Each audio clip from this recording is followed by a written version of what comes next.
কাজটা কঠিন মনে হতে পারে বা অনেক সময়ের কথা মনে হতে পারে, আমি যেটা বললাম, আমি ট্রুলি দুটো জিনিস মনে করি। একটা জিনিস হলো যে আল্লাহ এই কম, এই জমিন এবং এই জমিনের মুসলিম কমের জন্য উত্তম কিছু রাখছে। আমাদের সেই পরিণতির দিকে আগায় যেতে হবে এবং আল্লাহ আমাদেরকে বিজয়ের জন্য প্রস্তুত করতেছেন, যেটার প্রেক্ষাপট আমরা দেখতেছি। 100 বছর পর দামাস্কাস আহলুস সুন্নাহ ওয়াল জামার হাতে আসছে, খুরাসানে তাওহীদের পতাকা উঠতেছে, আফগানিস্তানে আল্লাহর জমিনে আল্লাহর আইন কায়েম হয়েছে। হিন্দুকুশের গোত্রগুলা, গর্বিত এবং সম্মানিত গোত্রগুলো আবারও বিদ্রোহ করতেছে। যারা দশকের পর দশক ইংরেজদের বিরুদ্ধে জিহাদ করছে, তারা আজকে আবার বিদ্রোহ করতেছে কুফরি নিজামের বিরুদ্ধে। কাশ্মীরের গর্বিত যে মানুষরা, তারা হিন্দুত্ববাদের বিরুদ্ধে বিদ্রোহ করতে চাচ্ছে।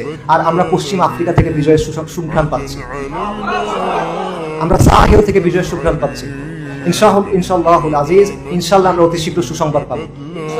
আল্লাহ এই উম্মতকে বিজয় দিবেন, আল্লাহ উম্মতে মুহাম্মাদীকে বিজয় দিবেন, আল্লাহ উম্মতে মুসলিমাকে বিজয় দিবেন। এটা প্রতিশ্রুতি, এই প্রতিশ্রুতি আমাদের কাছে আছে। এই প্রতিশ্রুতি কে দিয়েছেন?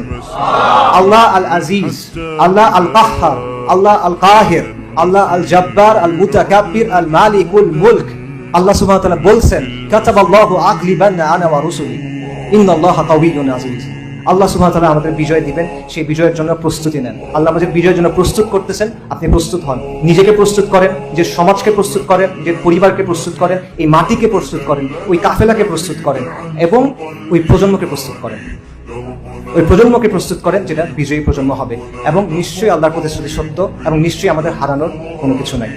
سائر في طريق الحق يا جند الله، سائر في طريق الحق يا جند